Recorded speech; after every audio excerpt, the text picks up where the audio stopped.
누가복음 5장입니다.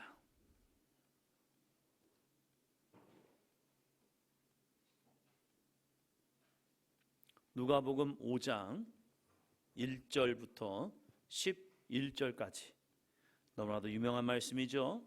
함께 말씀을 읽도록 하겠습니다.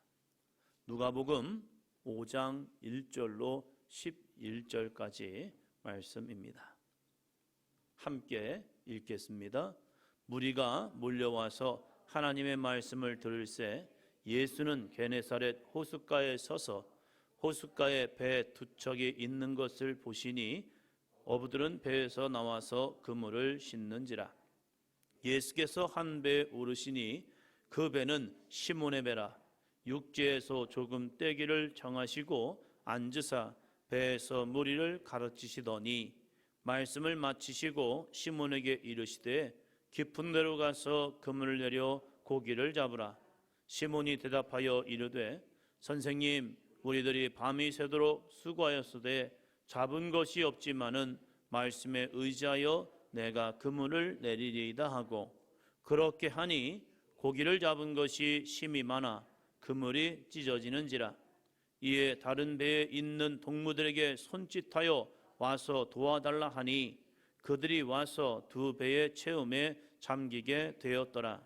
시몬 베드로가 이를 보고 예수의 무릎 아래 엎드려 이르되 주여, 나를 떠나소서, 나는 죄인로소이다 하니, 이는 자기 및 자기와 함께 있는 모든 사람이 고기 잡힌 것으로 말미암아 놀라고 세베대의 아들로서 시몬의 동업자인 야고보와 요한도 놀랐음이라.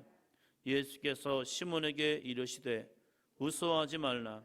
이제 후로는 내가 사람을 취하리라 하시니 그들이 배들을 육지에 대고 모든 것을 버려두고 예수를 따르니라. 아멘. 오늘 누가복음 5장 이 말씀을 가지고 함께 말씀을 듣습니다. 같이 믿음으로 선포합니다.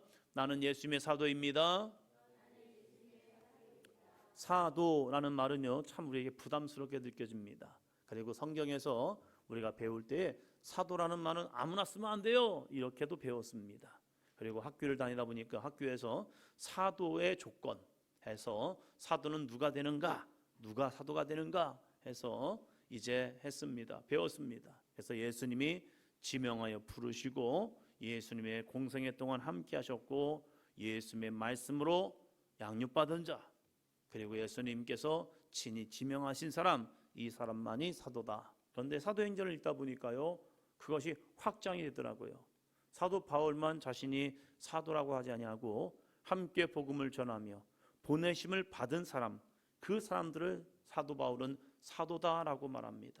나만이 사도야 라고 말하지 않아요. 그런데 어느 순간부터 사도라는 직임이 어떠한 특정한 12명의 사도에게만 극한되면서 했어요.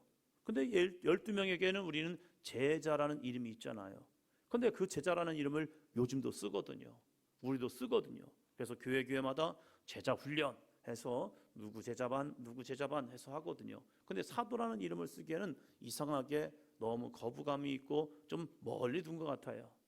사도행전이라는 교회라는 이름을 가지고 나아가면서 그래, 맞아, 오늘 이 시대가 사도 뭐죠? 우리 교회는 잘 알아야죠. 하십니다. 시작. 사도. 네, 집중해야 합니다. 보내심을 받은 자. 사도라는 뜻은 다른 게 아니에요. 보내심을 받은 자. 예수님께서 제자들을 부르셨고 그들을 양육하셨고 그들을 보내신 거예요. 야, 너희가 나 대신, 내 대신 가 하면서 그들을 보내셨다는 거예요. 그래서 그들을 사도라고 칭했습니다. 나는 너희를 보냈어. 나는 너희를 보내고 있는 거야. 이제는 너희가 가서 세상을 변화시키지 않겠냐? 그러면서 우리가 할 수 없습니다 라고 말할 때 사도행전 1장 8절이죠. 같이 합니다. 시작. 오직 성령이 너에게 임하시면 너희가 권능을 받고 예루살렘과 온 유다와 사마리아와 땅끝까지 이르러 내 증인이 되리라. 내 증인이 되는 사람 누구죠? 사도이죠. 내 증인, 예수님의 증인이 된 사람들, 그들이 사도의 사역을 감당했던 사람들이란 거예요. 그래서 사도들이 이제는 예루살렘에 머무르는 것이 아니라 유다와 사마리아와 땅 끝까지로 주님의 제자들이 되었다는 사실입니다. 오늘 우리가, 내가, 여러분이 사도가 되길 바랍니다. 같이 첫 번째 다시 한번 고백합니다. 나는 예수님의 사도입니다. 할렐루야. 그래서 가정을 변화시키고요, 여러분의 이웃과 친척과 여러분의 가문을 변화시키고요, 또한 여러분의 직장과 사업장, 이 땅을 변화시키는 귀한 삶이 되기를 주의 이름으로 축복합니다. 한 주간 동안 필리핀을 다니면서 제 안에 느꼈던 하나의 감동과 제 안에 감정이 있었습니다. 필리핀은 스페인의 식민지로서 한 350년 정도를 스페인의 이 식민지로 살았답니다. 그래서 이 지명 자체가 이제 기독교적 이름이 있어요. 앙겔레스, 천사들의 도시 하면서 뭐 이렇게 좋은 이름을 가지고 있고 뜻이 있어요. 그런데 그들이 수많은 시간 동안 기독교, 그래서 그 필리핀이라는 곳이 가톨릭 인구가 굉장히 많거든요. 그럼에도 불구하고 그 나라, 우리나라를 한번 비교해 보면 너무나도 다른 거예요. 너무나도 다른 거예요. 우리도 한때는 선교사님들이 주는 구호물품, 그리고 뭐 하나 주는 거에 의해서 정말로 많은 사람들이 모였습니다. 하나 더 받으려고 몰래 뒤에 가서 해가지고 받는 분도 있었고 그렇게 받았어요. 근데 지금은 이제는 주는 나라가 되었거든요. 필리핀이 우리보다 훨씬 더 잘 사는 나라였지만 지금은 이 대한민국이라는 나라가 훨씬 더 가르는 곳곳마다 너무나도 다른 거예요. 너무 다른 거예요. 특별히 제 안에 느꼈던 건 그겁니다. 우리나라는 못 먹고 못 살았지만 그래도 교육에는 최선을 다했습니다. 저희 집보다 학교가 훨씬 더 좋았던 것 같아요. 저희 집보다 학교가 훨씬 좋았어요. 저희 집에는 여전히 저희 아버지가 푸세식으로 폈지만 학교는 수세식으로 바꿔줬어요. 집은 좀 춥고 낡았지만 학교는 정말로 좋았던 것 같아요. 그래서 학교 가는 거, 그리고 교회도 마찬가지고요. 저희 집보다 교회가 훨씬 더 나았던 것 같아요. 그래서 집보다는 교회에서 많은 시간을 보냈던 날들이 있었습니다. 그런데 필리핀을 가보니까 학교가 너무 그래요. 정부가 만들어 놓은 학교도 그렇고 선교사님들이 열심히 사역하면서 지은 학교도 있지만, 그러나 우리나라와 비교해 보면 이것이 너무 갭이 큰 거예요. 무엇을 느꼈느냐? 맞다. 왜 선교사님들은 학교를 세웠고 왜 우리의 믿음의 선진들은 학교를 그렇게 세우기를 애썼을까? 무엇 때문에? 그리고 교회를 세우기 위해서 얼마나 했었는데요. 한 믿음의 장로님, 한 시대를 정말로 부흥사로서 정말로 한때의 부흥사로서 막 했던 한 장로님은요, 이러한 꿈을 가졌습니다. 한번 따라해 보시기 바랍니다. 1촌 1교회. 말이 됩니까? 1촌 1교회. 1촌 1교회. 한 동네마다 한 교회를 세우자. 여러분, 교회가 많다고요? 그래서 교회들이 이렇게 많아, 편의점 수보다 교회 수가 더 많아, 교회가 나쁜 겁니까? 아니에요. 한 장로님은요, 은혜를 받고요, 거룩한 꿈을 꾸었습니다. 그 꿈이 뭔지 아십니까? 1촌 1교회. 한 동네마다 한 교회를 세워보자 하면서 이 나라가 하나님의 나라로 바꿔보자, 이러한 꿈을 가졌고요. 정말로 그 장로님을 통해서 엄청난 많은 교회들이 세워졌습니다. 놀라운 일이죠. 그런데 이 필리핀이라는 곳을 보면서 얼마나 많은 선교사님들이 왔을까? 한국 선교사만 간 것이 아니라 세계의 많은 선교사들이 거기에 가서 복음을 전했지만 여전히 지금도 많은 선교사님들이 그곳에서 하나님의 말씀을 전하면서 그 사람들을 변화시키기 위해 쓰지만 여전히 마음이 돌박 같기도 하고 때로는 가시박 같기도 한 것 같아요. 뭔가가 주면 받아들이는 것 같지만 주지 않으면 쓱 사라지는 그러한 밀물과 썰물이 오가는 그런 모습을 보면서 진짜 그렇다고 우리들이 뭐 좋은 밭이었습니까? 그건 아니었던 것 같아요. 그러나 그 은혜의 시간을 붙잡았다는 사실입니다. 두 번째, 같이 합니다. 예수님을 만날 때 예수님을 만나야 합니다. 예수님을 만날 때 예수님을 만나야 한다는 거예요. 우리의 시간 속에, 우리들의 믿음의 시간 속에 예수님을 만날 때가 있습니다. 여러분이 신앙생활 초반기에, 신앙생활 중반기에 예수님을 만날 때가 있어요. 그때 예수님을 만나지 아니하면요 종교인이 됩니다. 예수님을 놓쳐버리면요 진짜 나쁜 그리스도인이 됩니다. 나쁜 그리스도인이 돼요. 잊지 말아야 할 그리스도인이 되기도 합니다. 교인이 되기도 합니다. 사랑하는 성도 여러분, 예수님을 만날 때 예수님을 만나시기를 주의 이름으로 축원합니다. 그 예수님을 만났다면요 예수님을 놓치지 않기를 바랍니다. 그래서 내가 주님 안에 주님이 내 안에 날마다 거할 수 있는 거룩한 믿음의 삶이 되시기를 주의 이름으로 축원합니다. 제가 말씀드렸잖아요. 저는 저희 자녀들에게 어떠한 아빠가 되었으면 좋겠는가. 저희 자녀들이 저를 볼 때에 저는 한 가지만 좀 제가 제 안에 저를 고백했으면 좋겠어요. 제가 마지막 죽음 후에 관에 묻히고 이제 죽음으로 쭉 사라질 때에 그 기억 속에 우리 아빠는 어떠한 아빠였을까? 이 모습, 그럴 때 저는 한 가지를 소망하는 게 있습니다. 진짜 목사님이었다, 이거예요. 크고 많고 뭘 이루었다, 이것도 좋은 모습일 수 있을 거예요. 그러나 저는 진짜 목사였으면 좋겠다, 이 한 가지 바람이 있어요.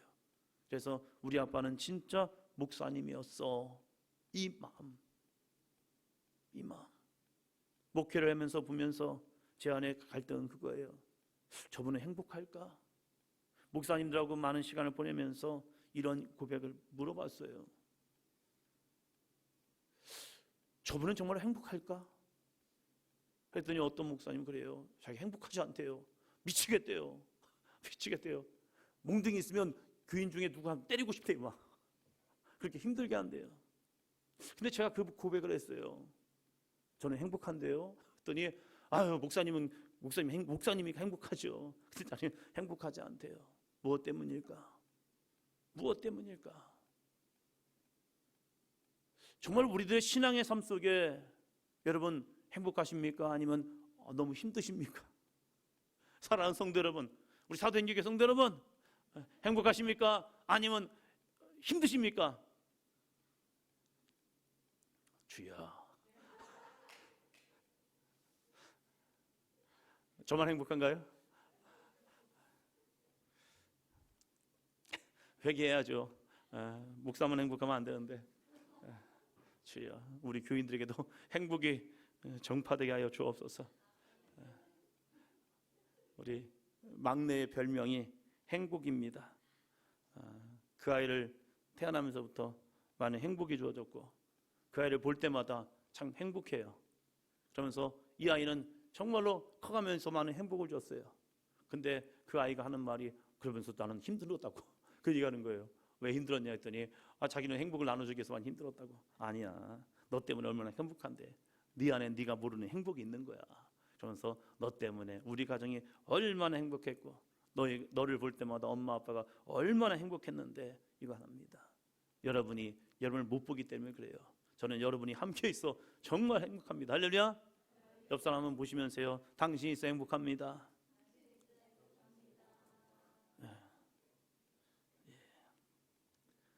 기회라는 것은 무한대로 있는 것이 아닙니다. 자기들만의 시간에서 주어지는 기회가 있습니다. 그 기회는요, 내가 잡을 수는 있지만 내가 만들 수는 잘 없습니다.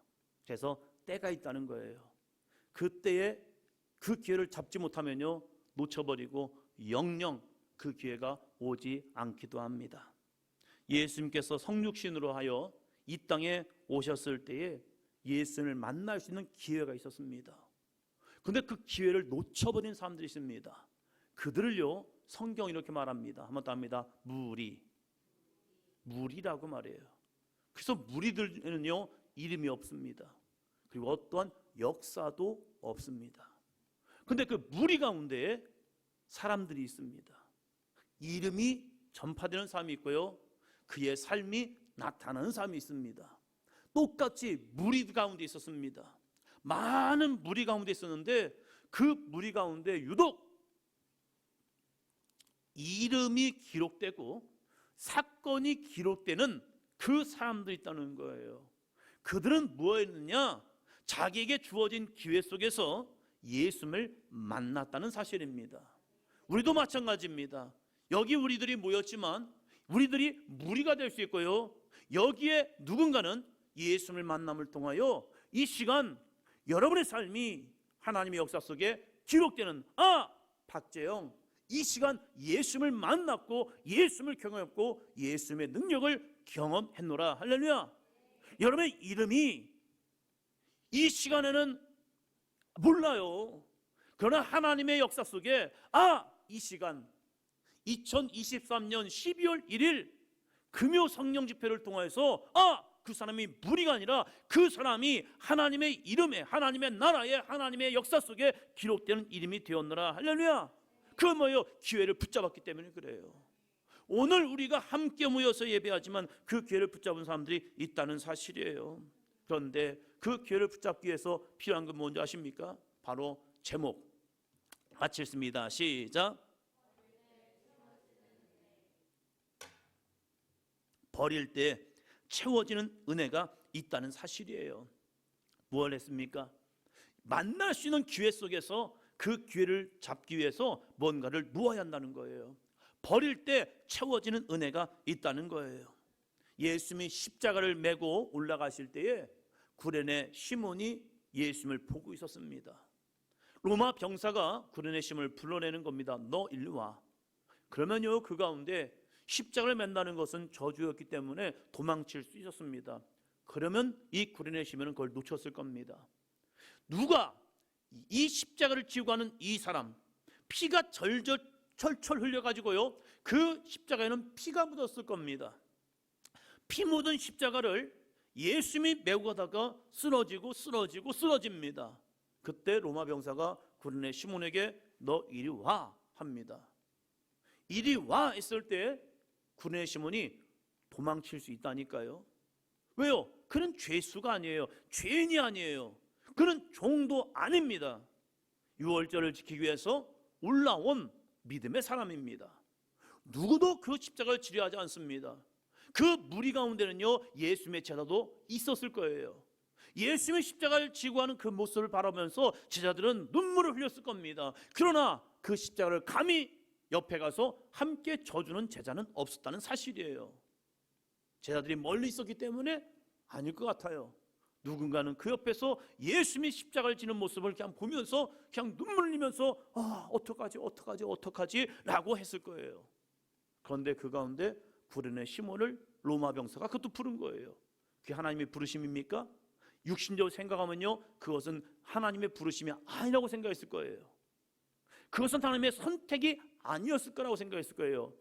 재수가 되게 없어가지고 로마 병사한테 괜히 지적당해가지고 그 구레네 시몬이 불려왔다고 생각했을 거예요. 그러나 성경은요, 그의 거룩한 십자가 지는 사건, 이것을요 위대한 믿음의 시작이었다는 사실입니다. 할렐루야.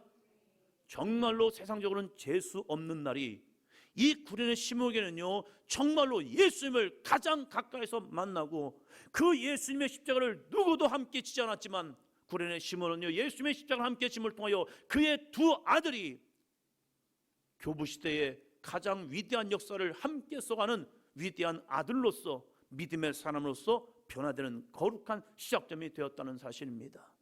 나에게 주어진 이 더러운 일, 추악한 일, 재수 없는 일이요 그의 인생과 그의 자녀들을 바꾸는 거룩한 십자가의 역사를 만드는 은혜의 삶이 되었다는 사실입니다. 그는 버렸습니다. 자존심을 버렸습니다. 생각을 버렸습니다. 기분 나쁜 것을 버렸습니다. 그리고 그 십자가를 함께 지면서 예수님의 그 십자가 사건이 그의 마음속에, 심령 속에, 영혼 속에 들어왔습니다. 그래서 그는 변화되는 인생이 되었습니다. 또 한 사람이 있죠. 예수님과 함께 십자가 위에서 마지막 기회를 붙잡은 강도. 그는 이제 모든 것이 끝났습니다. 이제 죽음입니다.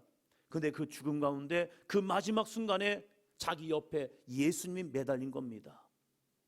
저 예수, 많은 사람들이 메시아, 구원자라고 바라봤던 그 예수님이 있는 겁니다. 한 사람은 그를 저주합니다. 그런데 그는 예수님을 저주하지 않았습니다. 예수님을 믿음으로 고백했습니다. 그럴 때 예수님께서 그 마지막 기회를 붙잡은 이 사람, 그 사람에게 이렇게 말씀합니다.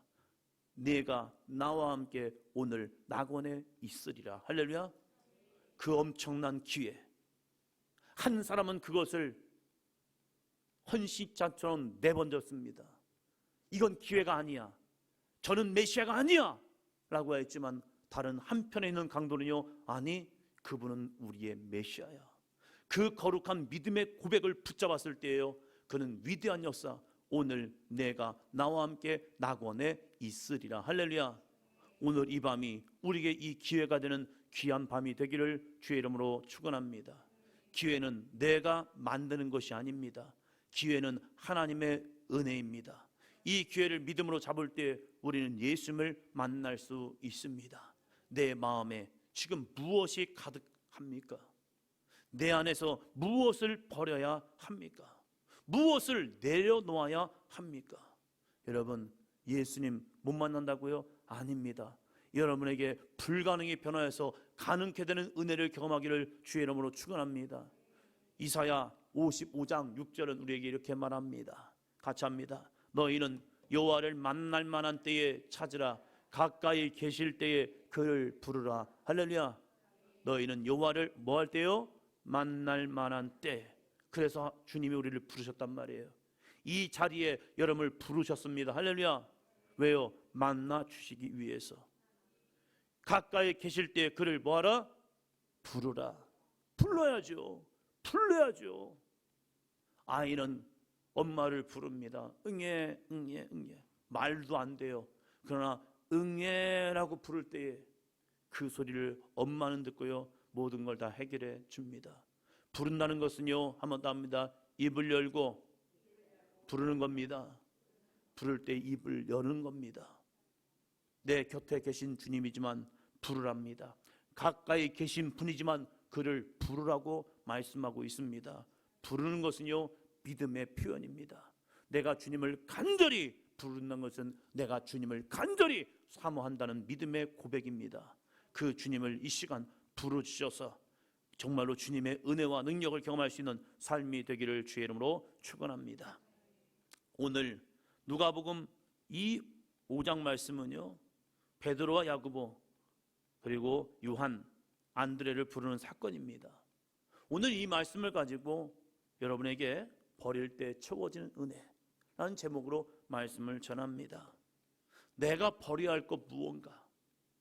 내가 주님과 함께하기 위해서 버려야 할 것은 무엇인가?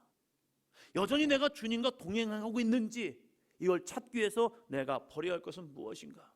주님은 버려야 채워주십니다. 할렐루야. 그래서 아브라함에게는 이삭을 버리라고 말합니다. 이거 정말로 힘든 일입니다. 내 자식을 버린다? 이건 말도 안 되는 이야기죠. 그런데 하나님께서는 내 안에 있는 이삭을 버려. 그럼 내가 채워줄게. 이거 진짜 쉽지 않습니다. 십자가의 은혜가 믿어지지 않을 때 정말로 저희 시골 교회 성전에 올라가서 십자가를 바라보면서 기도했습니다.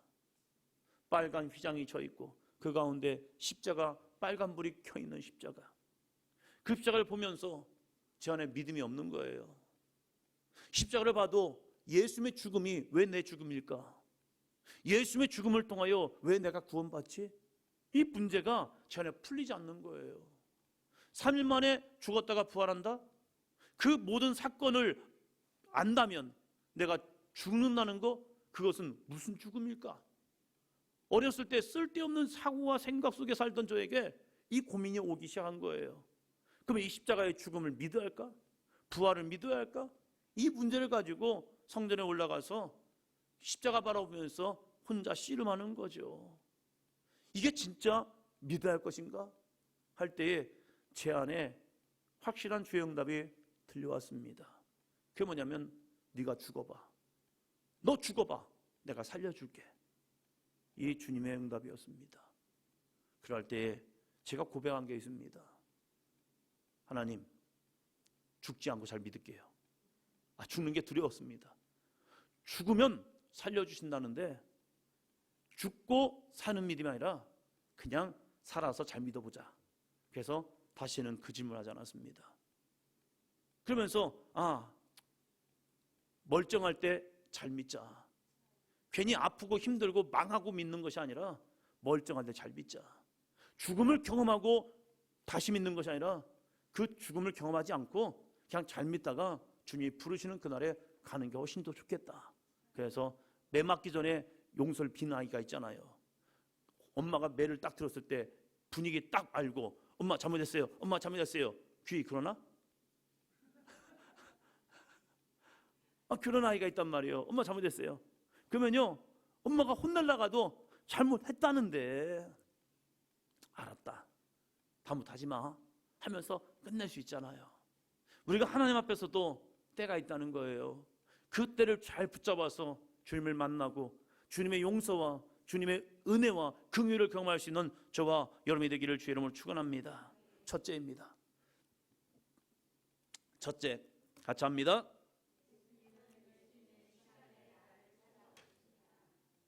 예수님은 예수님의 시간에 나를 찾아오셔요. 내 시간에 예수님을 만날 수 있는 게 아닙니다. 전도하다 보면 이런 말을 자주 해요. 목사님, 젊었을 때 예수님 믿는 것과 마지막 죽기 전에 예수님 믿는 거 똑같은 겁니까? 똑같은 건가요? 다르죠. 왜요? 일찍 만나면 힘듭니까? 어려웁니까? 좋습니까? 이게 좀 헷갈리신가요? 예수를 일찍 만나면 좋고 행복하고 즐겁습니까? 아니면 힘듭니까? 할렐루야. 이심 전심. 어떤 분은 그래요. 일찍 믿으면 새벽 기도도 해야 하고 헌신도 해야 하고 너무 힘들 것 같아요. 그래서 죽기 전에 예수님 딱 믿고 죽으면 천국 갈 거 아니에요. 저는 확신합니다. 천국 갑니다. 할렐루야. 그런데 문제가 있습니다. 그 기회를 내가 붙잡을 수 있는 게 아닙니다. 임종하는 분들을 찾아가서 가족들이 부탁을 합니다. 우리 부모님 돌아가실 것 같습니다. 우리 남편이 돌아가실 것 같습니다. 목사님 신방 와주세요. 갑니다. 가서 그분에게 복음을 전합니다. 그런데요 입을 열지 않는 분도 있습니다. 마지막 기회가 주어졌습니다. 그 기회가 주어졌는데요 여전히 세상의 근심과 걱정과 내 안에 있는 불안, 관계 때문에 입을 열지 못합니다. 마음으로 믿는다고요? 아니요, 입으로 시인해합니다. 그 기회가 주어졌을 때 그걸 잡는 것은 은혜입니다. 새벽 기도가 힘들어서요? 맞아요. 새벽 기도는 힘든 겁니다. 그러나 힘든 수고에 축복의 열매는 있습니다. 농사꾼들이 봄이 되면 또 씨앗을 심고 열심히 일합니다. 햇빛이 얼마나 강함에도 불구하고요 일합니다. 저희 논산 시골은요 하우스에 들어가서 일을 합니다. 저희 어머니 하시는 말씀, 농사는 못 짓겠다. 뼈가 골른대요. 골라. 더운 여름에 하우스에 들어가면요 그건 완전히 대단합니다. 찜통입니다. 밖에 온도도 더운데 하우스 온도는 더 덥습니다. 거기 들어가면요 이게 사우나하고 다릅니다. 분위기가. 진짜 어렵습니다. 그런데 그렇게 수고하며 애쓰면서요 저희 시골 교회를 세워 나가고 계십니다. 그 할머니들이요 그 하루 일당 받으면서요 교회를 위해서 또 헌신하고 수고하며 애쓰며 나아가십니다. 헌금도 1,000원, 2,000원 하잖아요. 자기에게 주신 귀한 소들 가지고 하나님께 영광을 올리면서 기꺼이 수고하며 애쓴 그것의 열매를요 하나님께 바치며 나아갑니다. 힘들다고요? 어렵다고요? 그런가 그 주님과의 거룩한 동행이 그들에게는 기쁨입니다. 그래서요 그 힘들고 어려워도요 새벽기도 열심히 하시면서요 놀고 그런 하지 않아요. 저희 시골 저희 고향 분들은요 겨울에도 하우스에 들어가서 일하시면서 피곤한 육신이지만요 다시 새벽을 깨우면서 새벽에 부르짖어 기도합니다. 할렐루야. 그 모습을 보면서요 신앙생활 열심히 해야겠다. 그 할머니 할아버지들의 기도 소리, 그 교회에서 외치는 주여라는 기도 소리가요 저희 집에까지도 들려올 때가 있어요. 그 소리를 들으면서 맞아 맞아. 사랑하는 성도 여러분, 예수님은 예수님의 시간에 나를 찾아오십니다. 그때 우리는 주님을 만나야 해요. 그걸 놓쳐버리면요, 성경에서는 불의로 끝나버립니다. 나중에 하면 되겠지, 나중에 믿으면 되겠지, 아니더라고요. 우리 아이들에게도 예수님을 만날 수 있는 기회가 있습니다. 애가 뭐 크면 만나겠지, 정신 차리면 만나겠지. 내용은 맞아요. 한 말도 틀리지 않아요. 그 말 맞아요. 그러나 그 기회는 내가 잡는 게 아니에요. 이 아이가 성장하다가 어느 순간 깨달으면 만나겠지. 나에게 준 기회를 놓쳐버리면요, 이 아이의 평생 속에 주님을 떠나가 버립니다. 그래서 우리는요, 예수님이 우리를 찾아오는 그 시간에 우리는 예수님을 만나야 합니다. 오늘 이 시간이 그 거룩한 시간이 될 줄로 믿습니다. 여러분은 예수님을 언제 만나기를 원하십니까? 기도하여 성령 충만할 때, 교회에서 헌신하고 있을 때, 내가 열심히 전도하고 있을 때, 찬양으로 기쁨이 충만할 때 예수님이 오시면요, 할렐루야 주님 오셨습니다 라고 할 거예요. 그런데 예수님은 그때 오지 않더라고요. 그때 오시는 것보다 성경의 사건들을 보면요, 우리들이 예수님을 생각하지 못할 그때에 찾아오시더라고요. 힘들고 어려울 때, 내 육신이 지쳐있을 때 주님이 찾아오시더라고요. 오늘 베드로를 찾아오시는 예수님을 보면요, 이때 찾아오셔요. 자, 1절 2절 봅니다. 성경 1절 2절 같이 봅니다. 무리가 몰려와서 하나님의 말씀을 들을새 예수는 게네사렛 호숫가에 서서 호숫가에 배 두 척이 있는 것을 보시니 어부들은 배에서 나와서 그물을 씻는지라. 1절에 보니까 무리들이 몰려왔습니다. 몰려와서 하나님의 말씀을 듣고 있습니다. 그러나 베드로는 말씀을 듣고 있었어요? 안 듣고 있었어요? 자, 말씀에 집중합니다. 무리들이 몰려와서 하나님의 말씀을 들었고 있었습니다. 그런데 베드로는 말씀을 들었어요? 안 들었어요? 안 듣고 있었어요. 왜요? 그럼 뭘 하고 있었죠? 배에서 나와서 그물을 씻고 있었습니다. 예수님이 오셔서 말씀을 전했지만 나와는 상관없는 예수님의 말씀이었어요. 왜요? 자기는 이제 밤새도록 수고하였기 때문에 이제 그물을 정리하고 집에 돌아가서 이제는 쉬어야 합니다. 좋은 말씀 있죠. 그러나 나와는 상관없어요. 우리가 금요 신묘학 기도에 이 금요 성령 집회를 합니다. 금요 하루 종일 수고하고 일주일 동안 수고하다가 이 금요일 밤 쉬어야 할 시간이기도 합니다. 누군가는 그 쉬어야 할 시간에 집에 가서 쉬고 있습니다. 텔레비전을 켜고 텔레비전 앞에서 웃으면서 이 시간을 보낼 수도 있을 겁니다. 그런데 오늘 이 밤에 여러분은 이곳에 왔습니다. 왜요? 그냥요? 아니에요. 예수님이 여러분의 마음의 배에 들어오셨습니다. 그리고 나와 함께 가지 않겠니? 나와 함께 이 자리에 서지 않겠니? 너가 다니는 교회에 가지 않겠니? 해서 쉬고 싶은 마음이 있었지만 그래도 왔단 말이에요. 주님이 이럴 때 우리를 부르시고 계신다는 거예요. 여유 있을 때, 할만할 때, 평안할 때, 그때 우리를 부르심보다 어쩌면 내 영혼이 지쳐 있을 때, 힘들 때, 어려울 때 우리를 불러주십니다. 그래서 주님 우리에게 위대한 말씀하셨잖아요. 수고하고 무거운 짐진 자들아 다 내게로 오라. 내가 너희를 쉬게 하리라. 누구요? 수고하고 무거운 짐진 자. 수고하고 무거운 짐진 자들은요, 주님께 오는 게 아니에요. 삶의 문제를 해결하러 세상 밖으로 가야죠. 근데 주님은 그렇게 말씀하지 않아요. 나에게 오라는 거예요. 왜요? 주님이 우리를 쉬게 하시겠다는 겁니다. 오늘도 어쩌면 우리들은 삶의 무거운 짐을 가지고 주님이 부르셨단 말이에요. 왜요?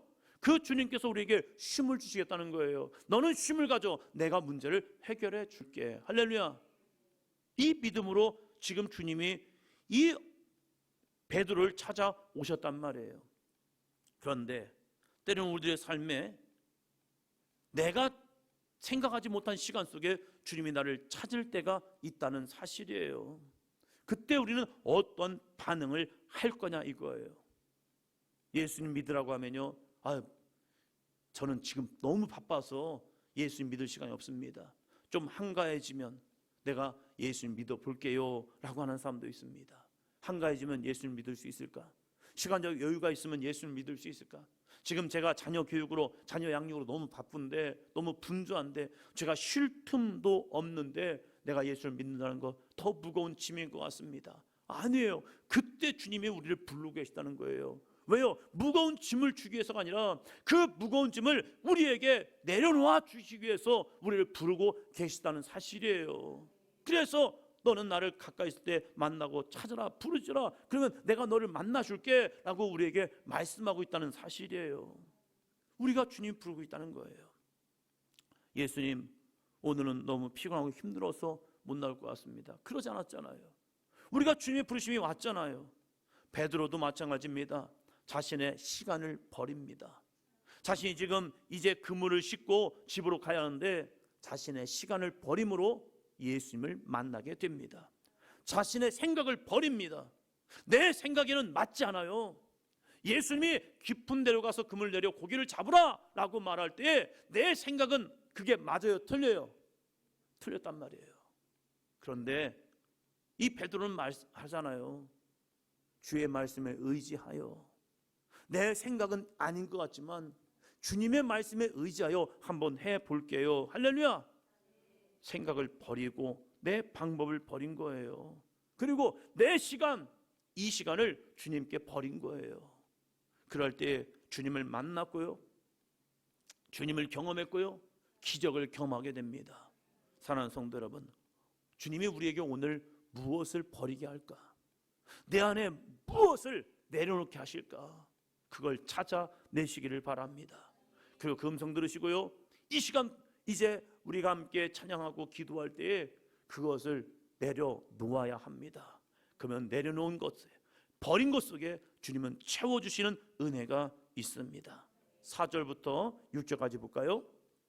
4절부터 6절까지 말씀을 마치시고 시몬에게 이르시되 깊은 데로 가서 그물 내려 고기를 잡으라. 시몬이 대답하여 이르되 선생님, 우리들이 밤이 새도록 수고하였으되 잡은 것이 없지만은 말씀에 의지하여 내가 그물을 내리이다 하고, 그렇게 하니 고기를 잡은 것이 심히 많아 그물이 찢어지는지라. 아멘. 베드로가 내 생각을 버릴 때에 예수님을 만나는 은혜로 채워집니다. 많은 그리스도인들이 주님의, 예수님의 말씀을 듣지만 내 생각을 버리지 못합니다. 우리가 예수님의 말씀은 들어요. 그런데 내 생각을 버리지 못해요. 여전히 내 생각에 똘똘 뭉쳐가지고요, 주님은 말씀함에도 불구하고 내 마음을 고집부리고 있잖아요. 근데 베드로가 왜 이렇게 많은 은혜를 경험했느냐? 그는요, 자신의 생각과 주님의 생각이 다를 때에 기꺼이 자신의 생각을 버려요. 이것을 믿음이라고 합니다. 우리에게 이러한 믿음이 오늘 이 밤에 있기를 주의 이름으로 축원합니다. 내가 보았어도, 내가 들었어도, 내 생각이 나도, 내 마음에 그래도 주의 말씀이라면 그 말씀 한번 의지해 보자는 거예요. 이 모든 것, 본 것, 들은 것, 말한 것, 내 마음에 느끼는 것, 감정, 생각까지도 버려보자는 겁니다. 그러면요, 주님이 어느 순간에 내 마음에 확 들어와 주시는 은혜를 경험할 줄로 믿습니다. 주님은 멀리 있지 않거든요. 지금 이 시간 우리와 함께 하신 줄로 믿습니다. 누구 심령에 들어가서 내 은혜를 부어줄까? 주님은 오늘도 이 시간 우리를 만나주길 원한다는 거예요. 그런데 우리가 마음의 문을 닫아버리고 내 여전히 생각과 고집과 내가 아는 지식을 버리지 못하면 그걸로 인해서 주님이 들어오지 않으셔요. 왜요? 주님은 인격적이시거든요. 그런데 그것을 버릴 때에 주님을 만나는 귀한 은혜가 주어집니다. 그래서 우리는 핑계하죠. 핑계예요. 시간이 없어서, 피곤해서, 힘들어서, 바쁜 일이 있어서, 기분 나빠서 여러 가지 핑계를 듭니다. 베드로만큼 핑계거리가 많은 사람 없을 겁니다. 힘들어서요, 나 이제 끝입니다. 아유, 지금 누가 패를 댑니까? 됐습니다 하면서 이 베드로도 자기 상황을 이야기하려면 상황 이야기할 것 참 많았습니다. 그러나 베드로는요, 한번 더 합니다. 내 생각에 우선순위가 아니라 하나님의 말씀에 우선순위를 둡니다. 할렐루야. 내 생각과 계획에 우선순위가 아니라 주님이 원하신다면 맞아요. 주님 기꺼이 내 시간을 드릴게요. 내 배를 드릴게요. 내 헌신을 드릴게요. 기꺼이 드립니다. 참 미련한 사람 같아요. 아니 가서 쉬지 왜 그래? 라고 말할 수 있을 겁니다. 그러나 베드로는요, 아니야. 저분이 원하신다면, 그분이 원하신다면 기꺼이 내 배에 오르셨으니까 내가 배를 띄워드리겠습니다. 그리고 가장 가까이서 주님의 말씀을 듣습니다. 내 시간이 아닌 주님의 시간으로, 내가 먼저 쓰고 남은 것으로 하나님께 드리는 것이 아니라 하나님께 먼저 드리는 귀한 믿음을 주님 앞에 드렸습니다. 이것을 먼저 그의 나라와 의를 구하는 삶이라고 말씀하고 있습니다. 사랑하는 성도 여러분, 내가 먼저 내려놓고 버릴 때에 주님을 만날 수 있습니다. 예수님은 예수님의 시간에 나를 찾아오신다는 사실입니다. 둘째 봅니다. 둘째, 나의 죄를 버릴 때 속죄의 은혜가 주어집니다. 신앙생활하면서 예수님의 제자가 된다면 이런 생각을 해보는 분들이 있습니다. 예수님을 베드로보다 먼저 만난 사람이 있습니다.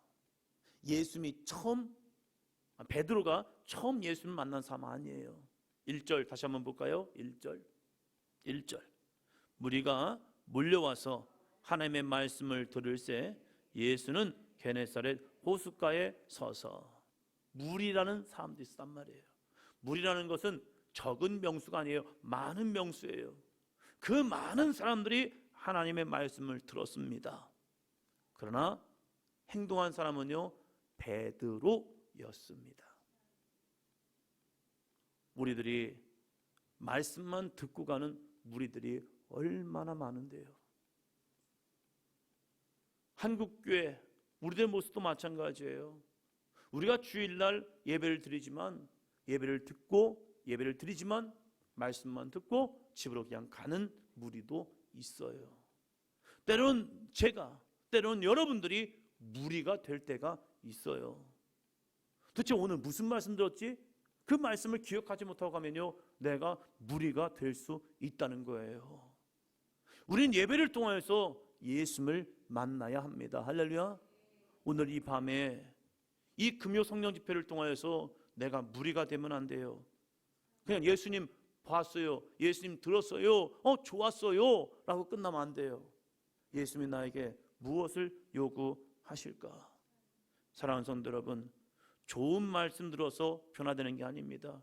그 말씀을 듣고 믿음으로 나아갈 때에 우리는 변화되는 그리스도인이 될 수 있습니다. 베드로는 예수님의 말씀에 순종하였습니다. 내 생각과 이성, 고집과 경험을 버릴 때에 예수님께서 행하시는 놀라운 은혜를 경험합니다. 사랑하는 성도 여러분, 예수님의 능력을 경험하기 원하십니까? 그러면요, 순종하면 됩니다. 힘들어도 어려워도 귀찮고 정말 하기 싫어도 순종하면요, 주님의 기적은 일어납니다. 어떠한 기적입니까? 7절이요. 7절 같이 합니다. 이에, 같이 시작. 이에 다른 배에 있는 동무들에게 손짓하여 와서 도와달라 하니 깊은 곳에 가서 그물 내려 고기를 잡으라. 이 말씀을 듣고 베드로가 순종한 거예요. 다른 사람 같으면 안 했을 것 같아요. 왜요? 예수님의 말은 이성적으로 생각하면 틀린 말이기 때문에요. 그리고 나 지금 피곤하기 때문에요. 그런데 베드로는요, 주의 말씀에 의지했다는 사실이에요. 그것을 믿음이라는 겁니다. 주의 말씀을 의지하는 것, 주의 말씀을 따라가는 것, 주의 말씀에 순종하는 것, 내 마음에 주신 하나님의 감동, 그 감동에 아멘 하고 내 삶을 기꺼이 내어드리는 것, 이것을 믿음이라고 해요. 그 믿음을 통하여서 놀라운 일이 있는데 두 배의 체험에 잠기게 되었더라. 할렐루야. 그러고 나서 이 베드로가 무엇을 내려놓습니까? 무엇을 버립니까? 물고기를 버립니까? 잡았던 물고기를 버립니까? 그게 아니더라고요. 이 거룩한 주님의 능력을 경험하고 나서 베드로가 버린 게 있습니다. 뭐죠? 자신의 죄요. 예수님의 능력을 경험했을 때 갑자기 자기 마음에 내가 죄인임을 깨닫게 된 거예요. 우리가 은혜 받다 보면 어느 순간에 내가 죄인임이 그냥 들춰져요. 그럴 때 어떤 사람이요, 그 죄를 그냥 그런가 보다 하고 그냥 품고 가는 사람이 있어요. 그런데 어떤 사람은요, 그 죄가 들춰질 때 회개를 통해서 예수님께 자기의 죄를 버리는 사람이 있다는 사실이에요. 왜요? 예수님만이 우리의 죄를 사시는 분이기 때문입니다. 베드로는 그걸 몰랐어요. 예수님이 죄를 사는 분인지는 몰랐지만 자기에게 주어지는 은혜, 그 은혜를 경험하는 순간 나도 모르게 자기의 죄가 생각난 거예요. 그 죄가 생각나는 순간 이 베드로가 이렇게 고백을 합니다. 8절이요. 시몬 베드로가 이를 보고 예수의 무릎 아래에 엎드려 이르되 주여 나를 떠나서 나는 죄인이로소이다 하니. 할렐루야. 나는 죄인입니다 라는 고백이요. 나는 죄인입니다 라는 고백은요, 내 죄를 주님 앞에 내놓은 거예요. 다른 거 없잖아요. 제 남편 때문에 내가 죄인이 되었었네요. 제 아내 때문에 제가 죄인이었네요. 내 자식들 때문에 내가 죄인이었네요. 이게 아니에요. 앞뒤 맥락 다 빼고 그냥 나는 죄인으로소이다. 할렐루야. 아담이 어떻게 했는데요? 아담아, 너 죄졌구나 라고 말했을 때 아담이 뭐라고 하죠? 그게 아니라요, 하나님이 주신 저 여자 때문에 내가 죄를 졌습니다, 이렇게 얘기하잖아요. 그건 회개가 아니래요. 그건 회개가 아니래요. 그러면 하와한테 물어보죠. 하와야, 너 왜 저것도 안 먹었니? 라고 하니까 하나님이 만드신 저 뱀이 저를 꿰어서 속여서 저를 꼬여서 내가 먹었습니다. 자기는 아닌 거예요. 뱀인 거예요. 근데 다윗의 회개를 보면요, 여자분이 목욕할 때 문 열고 하면 됩니까? 안 됩니까? 여자분이 목욕을 하는데 문을 열고 목욕을 하면 돼요? 안 돼요? 안 되죠. 문 열고 목욕하면 뭐 하라는 거예요? 봐달라는 얘기잖아요. 닫고 해야죠. 근데 열고 했잖아요. 누가요? 밧세바가요. 다윗이 몰래카메라를 설치해서 본 겁니까? 아니잖아요. 초저녁에 일어나서 이제 낮잠을 잤는지 초저녁에 일어나서 궁궐에서 그는 그 궁궐에서 그냥 산보를 한 거예요. 산책을 한 거예요. 일어나서 몸이 좀 그러니까 기지개 좀 펴고, 그리고 병사들은 지금 전쟁에 나가 있단 말이에요. 그러니까 이런저런 생각에 골몰하면서 이제 자기 성 위에서, 밧세바 집 앞에서 간 게 아니에요. 성에서 그가 나와서 바람을 쐬고 있었단 말이에요. 그런데 보였잖아요. 그러면 그게 다윗의 죄일까요? 밧세바의 죄일까요? 그건 잘 모르겠어요. 그러면 이 다윗 입장에서 핑계할 거리 있단 말이에요. 저 여자가 왜 문을 열고 목욕해가지고 내 눈에 확 들어와가지고, 또 하나님께서 왜 내 눈을 좋게 하셔가지고, 그렇잖아요. 밧세바 집하고 얘네 집하고 담 사이였었겠습니까? 그건 아닐 것 같잖아요. 근데 그게 보였다잖아요. 그래서 자기 마음속에 음욕이 생겼잖아요. 그러면 많은 핑계거리 있단 말이에요. 그런데 다윗은 하나님께서 나단 선지자를 보내어서 그의 죄를 지목할 때에 다른 말하지 않습니다. 내가 여호와께 득죄하였나이다. 내가 하나님 앞에 죄를 졌습니다. 다른 핑계 하나도 없어요. 그냥 나는 죄인이로소이다. 할렐루야. 이 고백이요.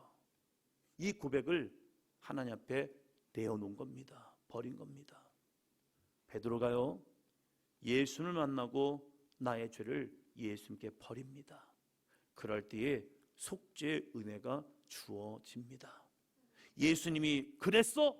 야, 너 죄인이었구나. 나 괜히 널 만났네. 그래, 내가 너를 떠나갈게 하고 예수님께서 베드로를 떠나간 게 아니에요. 예수님은요, 이러기 위해서 오셨어요.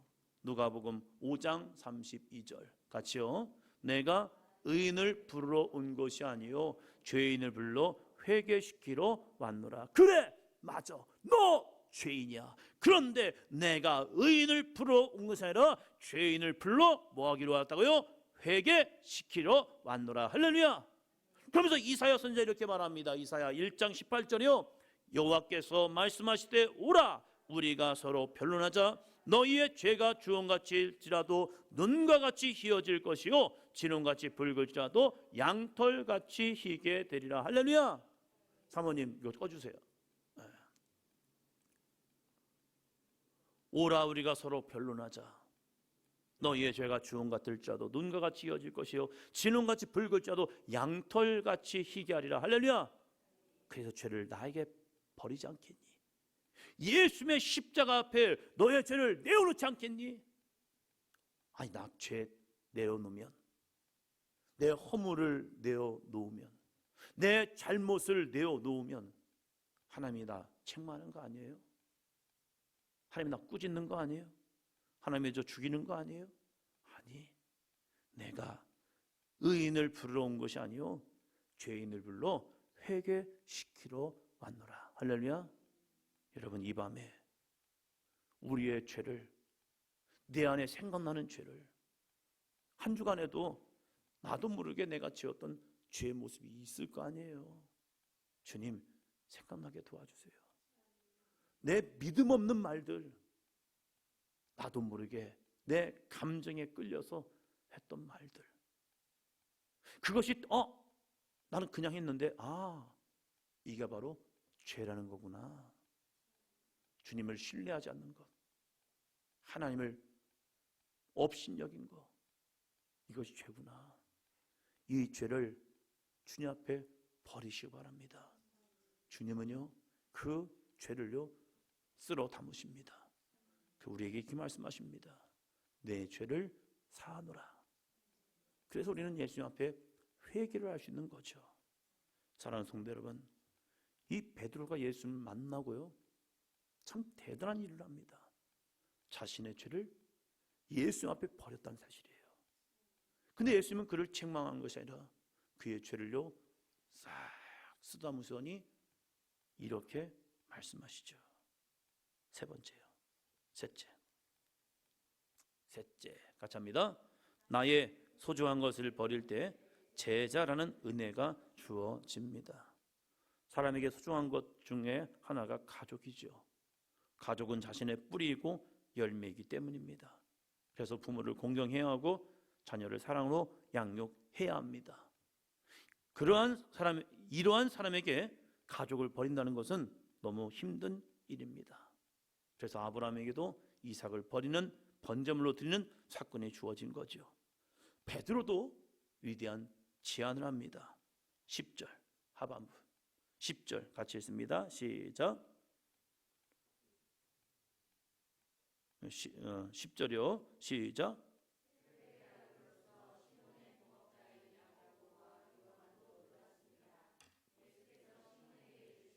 무서워하지 말라. 이제 후로는 내가 사람을 취하리라 하시니. 네가 이제 사람을 취할 거야. 사람을 취하기 위해서 해야 할 것은 무엇입니까? 어부라는 것을 내려놓아야 합니다. 어부를 한 이유가 있습니다. 왜 어부가 되었죠? 그는 가족을 책임져야 하기 때문입니다. 그는 가족을 책임져야 해요.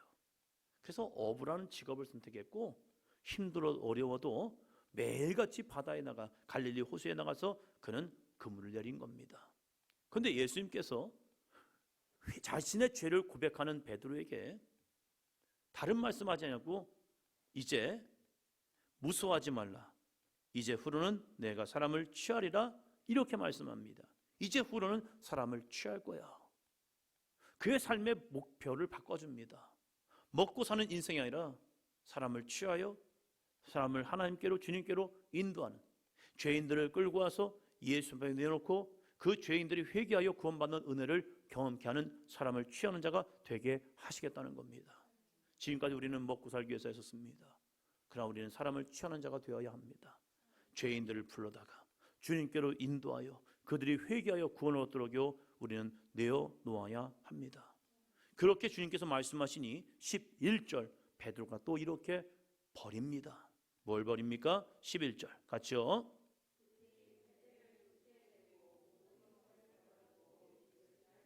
모든 것을 버려두고 예수님을 따릅니다. 마태복음 4장 22절에서는 이렇게 말합니다. 시작. 그들이 곧 배와 아버지를 버려두고 예수를 따르니라. 배와 누구요? 아버지. 아버지도 함께하고 있었던 것 같습니다. 아버지도 함께 어부가 되어서 베드로와 함께 고기를 잡았던 것 같습니다. 또 마가복음 1장 20절이 이렇게 말합니다. 곧 부르시니 아버지 세베드를 품꾼들과 함께 배에 버려두고 예수를 따라가니라. 야고보와 요한이 자기의 아버지 세베드를 품꾼들과 함께 배에 버려두고 예수님을 따라갑니다. 예수님의 부르심에 순종하여 자신의 미래를 버릴 때 예수님의 제자라는 은혜가 주어졌습니다. 내가 오늘 이 어부를 그만두면, 내가 아버지를 떠나고 내가 이 배를 버리면 나는 어떻게 살지? 아니요. 예수님의 제자라는 은혜가 주어졌습니다. 어부가 어떻게 예수님의 제자가 됩니까? 이것은 있을 수 없는 일입니다. 자격과 조건이 있었다면 제외 대상일 겁니다. 그런데 자신의 모든 것, 배와 아버지, 품꾼까지 버릴 때에 예수님의 제자라는 위대한 사명을 감당하는 사람이 되었습니다. 오늘 나는 무엇을 붙들고 있습니까? 아직도 돈, 명예, 힘과 능력, 자신의 지식과 경험, 고집과 자존심을 붙들고 있습니까? 버릴 때 채워지는 은혜가 있습니다. 버릴 때 채워지는 은혜가 있습니다. 할렐루야. 이 시간 내 생각과 지식, 경험과 이성을 버리고 온전히 주님을 찾기를 바랍니다. 예수님은 이 밤에 나를 만나 주십니다. 주님을 찾을 때 주님은 우리를 이 금요 성령 집회에서 만나 주십니다. 주님을 만날 때 응답받고 치유받고 회복되고 새 힘을 얻는 아름답고 귀한 기도의 시간이 될 줄로 믿습니다. 할렐루야.